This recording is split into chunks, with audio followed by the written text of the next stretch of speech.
अस्सलामुअलैकुम गाइस, उम्मीद करता हूँ आप लोग ठीक होंगे। तो ईबे के कोर्स के लेक्चर नंबर 6 में आप लोगों को खुशामदीद। तो इस लेक्चर में हम लोग डिस्कस करेंगे ईबे की रिटर्न पॉलिसीज़ के बारे में। एज़ हमने प्रीवियस वीडियो में ईबे की पेमेंट पॉलिसी डिस्कस की, तो इस वीडियो में हम लोग ईबे की रिटर्न पॉलिसीज़ के बारे में डिस्कस करेंगे। सबसे पहले आप लोग जाएंगे अपने सेलर अकाउंट पे। सबसे पहले आप लोग अपने सेलर अकाउंट पे जाएंगे, देन आप लोग अकाउंट सेटिंग पे जाएंगे।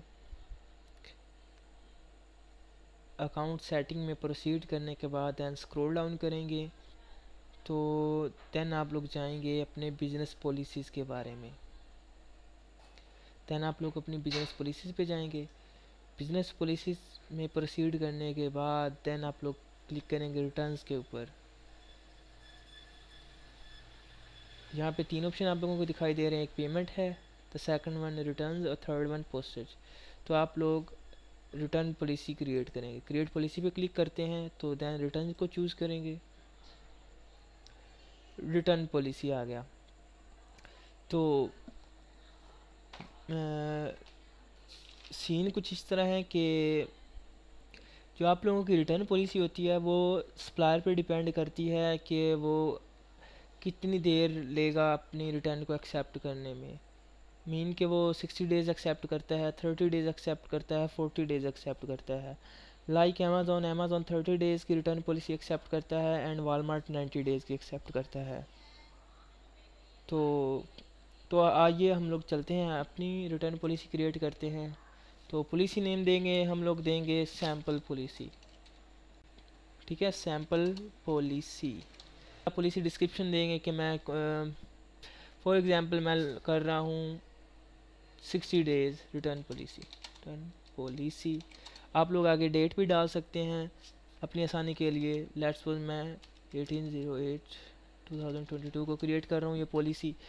देन आप लोग ये जो सेट एज पे डिफ़ॉल्ट रिटर्न पॉलिसी है इसको चेकआउट कर सकते हैं अगर आपने ये अपनी डिफ़ॉल्ट रखनी है पॉलिसी, अदरवाइज़ आप इसे अनचेक ही रहने दीजिए। नीचे फर्दर मूव ऑन करते हैं तो हम लोग नीचे फर्दर मूव ऑन करते हैं तो हमें डोमेस्टिक रिटर्न्स एक्सेप्टेड का चेक बॉक्स नज़र आता है। तो देन ये होता है कि आप लोग अगर लोकली लेट्स सपोज आप यूके में सेलिंग कर रहे हैं तो आप लोग उसकी डोमेस्टिक होंगे, मतलब आप लोग उसकी लोकलाइजेशन के सेल कर रहे हैं। और अगर आप यूएस बेस्ड हैं तो आप लोग उसकी डोमेस्टिकली सेल कर रहे हैं। मीन कि आपकी जो शॉप है वो उसकी लोकलाइजेशन के हिसाब से आप उसे डोमेस्टिकली एक्सेप्ट करेंगे रिटर्न्स। ठीक है, अगर आप डोमेस्टिक रिटर्न एक्सेप्ट करते हैं तो उसे चेक कीजिए बॉक्स को। देन नीचे आप लोग इस पर क्लिक करेंगे तो आपको 3 ऑप्शन नज़र आएंगे, 14 डेज़ का, 30 डेज़ का और 60 डेज़ का। ये जैसे कि हमने प्रीवियस भी डिस्कस किया, ये आपके सप्लायर की पे डिपेंड करता है कि वो कितनी एक्सेप्ट करेगा, 14 डेज़ की, 30 डेज़ की या 60 डेज़ की। तो एक्सेप्ट कीजिए, लेट्स सपोज वो 30 डेज़ करता है तो 30 डेज़ कीजिए। Then return postage will be paid by. ये होता है कि अगर लेट्स सपोज कस्टमर ने कोई चीज़ रिटर्न करनी है तो उसकी जो पोस्टेज कॉस्ट है वो कौन पे करेगा। अगर आपने यहाँ पे सेलर किया है तो वो बायर नहीं पे करेगा, कस्टमर जब रिटर्न करेगा।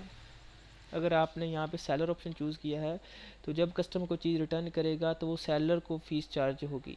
अगर आपने यहाँ पे सेलर चूज़ किया है तो जब कोई बायर को चीज़ रिटर्न करेगा तो उसकी फ़ी सेलर को चार्ज होगी। अगर आपने बायर चूज़ किया है तो देन एज़ यूजुअल बायर पे करेगा। नीचे फर्दर मूव ऑन करते हैं तो मैं इंटरनेशनल रिटर्न्स एक्सेप्टेड। अगर आप इंटरनेशनली चीज़ें सेल कर रहे हैं, मीन के अगर आप ग्लोबल शिपिंग प्रोग्राम में इन्वॉल्व हैं या आप इंटरनेशनल चीज़ें सेल कर रहे हैं तो आप इसे रिटर्न एक्सेप्ट करते हैं तो इसे चेक कीजिएगा। लेकिन मेरा मशवरा यही है कि आप इसे चेक रहने दीजिए क्योंकि इंटरनेशनल जो रिटर्न्स होती हैं वो बहुत कॉस्टली होती हैं। ठीक है, तो देन बाकी ऊपर वाले ऑप्शन की तरह यहाँ पे भी 3 ऑप्शन हैं। आप कितनी डेज़ के रिटर्न एक्सेप्ट कर सकते हैं और देन नीचे भी जो रिटर्न है वो कौन पे करेगा, बायर या सेलर। तो देन अगर आपने एक्सेप्ट करनी है तो आप अपनी मर्ज़ी से कर सकते हैं, आप करना चाहते हैं या अपने बायर को पे करवाना चाहते हैं। दैन उसके बाद सेव का ऑप्शन पे क्लिक करेंगे तो आपकी ये रिटर्न पॉलिसी क्रिएट होगी। होप सो आप लोगों को वीडियो की समझ आ गई होगी। तो किसी किस्म के भी क्वेश्चन के लिए फर्दर कमेंट डाउन कीजिएगा। तो मिलते हैं इंशाल्लाह नेक्स्ट वीडियो में। टिल देन इजाज़त दीजिए। अल्लाह हाफिज़।